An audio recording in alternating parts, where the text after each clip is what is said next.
Hi hello welcome to mantra 5. కొత్త స్పీకర్గా గడ్డం ప్రసాద్ అధికారంగా ప్రకటించిన ప్రోటెం స్పీకర్. తెలంగాణ అసెంబ్లీ సమావేశాలు ఇవాళ తిరిగి ప్రారంభమయ్యాయి.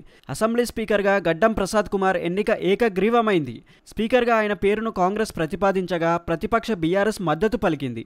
సభలో స్పీకర్ ఎన్నికపై ప్రోటెం స్పీకర్ అక్బరుద్దీన్ ఓవైసీ ప్రకటన చేస్తారు. రేపు ఉభయ సభలను ఉద్దేశించి గవర్నర్ ప్రసంగిస్తారు.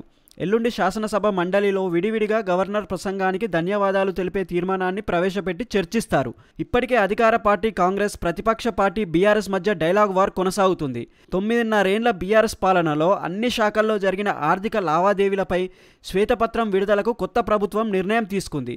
దీంతో ఈ అంశంపై ఇప్పటికే బీఆర్ఎస్ నేతలు కౌంటర్లు ఇస్తున్నారు. అసెంబ్లీలో 6 గ్యారంటీలపైన అధికార పక్షాన్ని నిలదీసేందుకు బీఆర్ఎస్ సిద్ధమైంది. ఎంఐఎం ఎమ్మెల్యే అక్బరుద్దీన్ను ప్రోటెం స్పీకర్గా నియమించడాన్ని తప్పుపట్టిన బీజేపీ నిరసనగా ఎమ్మెల్యేల ప్రమాణ స్వీకార కార్యక్రమాన్ని బహిష్కరించారు. ఈ విషయంలో సభా సాంప్రదాయాలను పాటించలేదని కూడా విమర్శించారు Telangana BJP chief Kishan Reddy. Assembly కార్యదర్శిని కలిసిన తెలంగాణ బీజేపీ ఎమ్మెల్యేలు స్పీకర్గా గడ్డం ప్రసాద్ బాధ్యతలు తీసుకున్నాక ప్రమాణ స్వీకారం చేస్తామని చెప్పారు. ఇంకా మీకు నచ్చిన ఎలాంటి వీడియోస్ చేయాలో మీరు మీ కామెంట్ రూపంలో చెప్పండి. మరిన్ని ఇలాంటి వీడియోస్ చేయడానికి మీ సపోర్ట్ని లైక్, సబ్స్క్రైబ్ అండ్ షేర్ చేసి తెలపండి. Thanks for watching.